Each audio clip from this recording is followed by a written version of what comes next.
Israel और गजा में कशीदगी के बायस आलमी मंडी में तेल की कीमतों में इजाफा हो रहा है। कई बड़े ममालिक को ये खौफ है कि जंग ईरान या सऊदी अरब तक फैल गई तो दुनिया बड़े बहरान का शिकार हो जाएगी। इस वक्त आलमी मंडी में तेल की कीमतें क्या हैं और इजाफे की अहम वजूहात क्या हैं, इसी सिलसिले में बात करने के लिए माहिर माशियात डॉक्टर खाकान नजीब साहब जो हैं वो हमारे साथ हैं। अस्सलाम वालेकुम खाकान साहब, welcome to the show.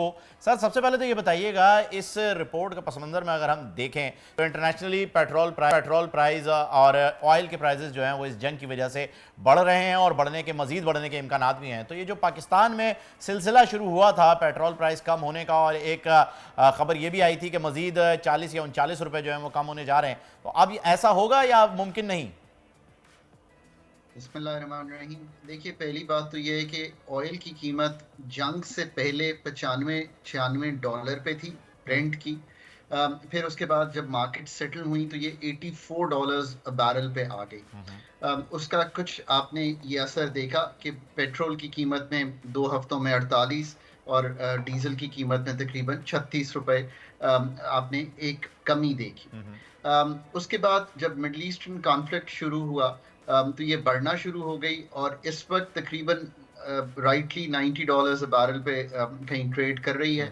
Markets अब भी इसको इस तरह समझ रही हैं और रिएक्ट कर रही हैं कि ये कॉन्फ्लिक्ट जो है कन्फाइंड रहेगा और इवेंचुअली इसका हल निकाल कर ये सबसाइड कर जाएगा। अभी भी स्पाइक उस तरह से नहीं आया। दो अगर आप 84 डॉलर से देखें तो 7% हायर ट्रेड कर रही है इंटरनेशनल मार्केट। इसका असर हर ऑयल इंपोर्टिंग कंट्री पर आना है, बिकॉज पाकिस्तान जैसा मुल्क 70% अपनी ऑयल नीड्स के लिए डिपेंडेंट है इंटरनेशनल मार्केट पे। अरब लाइट भी इसके साथ साथ ही बढ़ा है और अरब लाइट इज द वन जो हमें सबसे ज्यादा इम्पैक्ट करता है।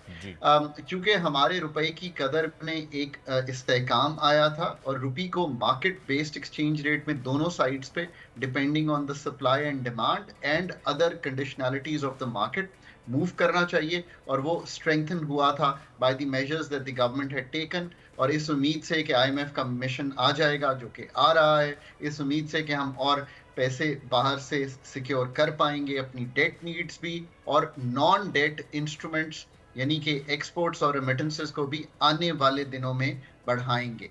सो ये एक ओवरऑल तनाजुल है। अब जहां पे खड़े हैं ये तो हमें एग्जैक्टली देखना पड़ेगा कि कितने कार्गोज किस प्राइस पे और किस डॉलर रेट पे एक्सचेंज हुए हैं, जो अब कीमत तय होने जा रही है 30 अक्टूबर को। ये चूंकि थोड़ा सा लैग होता है इसमें 15-20 दिन का, तो पुराने कार्गोज हैं। लेट्स होप कि ये कार्गोज उससे हायर प्राइस पे ना हो जहां पे इस वक्त तेल पाकिस्तान में बिक रहा है, हाई स्पीड डीजल बिक रहा है, पेट्रोलियम प्रोडक्ट्स सारी बिक रही हैं। एंड लेट्स होप कि ये जो तनाज़ा है इस वक्त मिडल ईस्ट का, नॉट ओनली बिकॉज हम इंटरनेशनल प्राइसेस को, बट वैसे भी चूंकि इतनी लोगों को डिफिकल्टी है और इतनी किलिंग्स हो रही हैं और इतने खवातीन और बच्चे मुश्किल में हैं, कि ये सेटल हो जाए तो ये चीज़ सबसाइड बिल्कुल खाकान साहब, अल्लाह करे कि जितनी जल्दी हो ये सेटल हो जाए ताकि खून रेजी का सिलसिला भी बंद हो। ये इम्पैक्ट जो अब आना शुरू हो गया ये ठीक नहीं है खत्ते के लिए। मुझे ये बताएगा कि फर्स्ट वीक ऑफ नवंबर में जो आईएमएफ का वफ्द आ रहा है पाकिस्तान, और आकर वो मॉनिटर करेगा कि चीज़ें जो हैं वो उस तरीके से हुई हैं या नहीं हुई, हम लोग इस पोजीशन में हैं कि उन्हें मुतमईन करके भेजें? मैं कल देख रहा था जो 3-4 एरियाज हैं पाकिस्तान के। एक होता है मालियाती, हमारा जो बैलेंस है वो कैसा चल रहा है। अल्हम्दुलिल्लाह जो फिस्कल के नंबर 30 सितंबर के मैंने देखे हैं, उनके मुताबिक पाकिस्तान कंफर्टेबल है, और जो टारगेट्स थे एफपीआर के भी, जो हमारे डेफिसिट के टारगेट्स थे, प्राइमरी सरप्लस के टारगेट थे, मतलब ये टेक्निकल टर्म्स हैं, बट मालियाती फिजिकल साइड पे इट सीम्स कि वी आर कंफर्टेबल। जुजियात में थोड़ी तब्दीलियां हो सकती हैं, but otherwise target seem to be met. Monetary targets जो स्टेट बैंक मैनेज करता है, वो भी लग रहा है कि हम लगभग उनके 30 सितंबर के टारगेट्स को मीट कर रहे हैं। एनर्जी टारगेट्स के नंबर अभी सामने नहीं आए हैं, दो एनर्जी मिनिस्ट्री क्लेम्स के ऐसा ही है कि वो मीट हो रहे हैं, but let's see the exact numbers. जब तक वो नंबर्स ना देख लें हम नहीं कह सकते। सो एक तो यह है कि लाइकली है कि ये numbers with minor adjustments are on the comfortable side.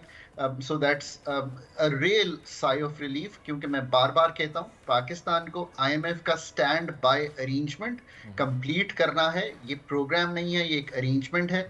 ये 9 महीने पाकिस्तान को राइड आउट कराएगा कंफर्टेबली, सो दैट हमारे रिजर्व्स की पोजीशन ठीक रहे, हमारी एक्सटर्नल बोरोइंग ठीक रहे, हम कंफर्टेबली मैक्रो इकोनॉमिक स्टेबिलिटी जितनी भी है इस वक्त मुल्क में उसको मेंटेन कर सकें या बेहतर कर सकें।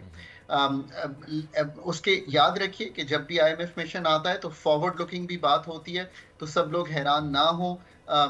एक आखिरी चीज, अभी जैसे हमने कहा कि गैस की कीमत में तब्दीली की, हम तो तभी काम करते हैं, ये मुझे दुख होता है ये बात जब मैं करता हूँ कि जब हमने देखा कि आईएमएफ का मिशन आ रहा है तो हमने गैस की कीमतें तब्दील की। ये काम हमें अपनी ईमा पर करने चाहिए, इसलिए कि ये पाकिस्तान के लिए सही है, इसलिए नहीं कि हमें कोई कह रहा है। बिल्कुल सही कह रहे हैं फॉरवर्ड आप। लुकिंग, बिल्कुल आपने फॉरवर्ड लुकिंग खाकान आपको साहब सही कहा। जी जी जी, कंप्लीट कर लीजिए आप प्लीज। आपको फॉरवर्ड लुकिंग कुछ आईएमएफ की नई चीजें भी मिलेंगी और उस पर हम बात करते रहेंगे। दुरुस्त सर, उस पर बात करते रहेंगे। थैंक यू सो मच, आपने अपना वक्त दिया, ज्वाइन किया हमें और बहुत ही ज़बरदस्त तरीके से जो है सारिश हमें बताया कि किस तरीके से प्राइजेस जो हैं वो इंक्रीज़ हो सकती हैं पूरे खित्ते में, जो कि हम इस वक्त हमें ये एक डर था कि जंग की वजह से पैसे बढ़ रहे हैं और बढ़ सकते हैं, वो डॉक्टर साहब ने बता दिया है। सब्सक्राइब करें और बेल दबाएं ताकि कोई खबर रह न जाए।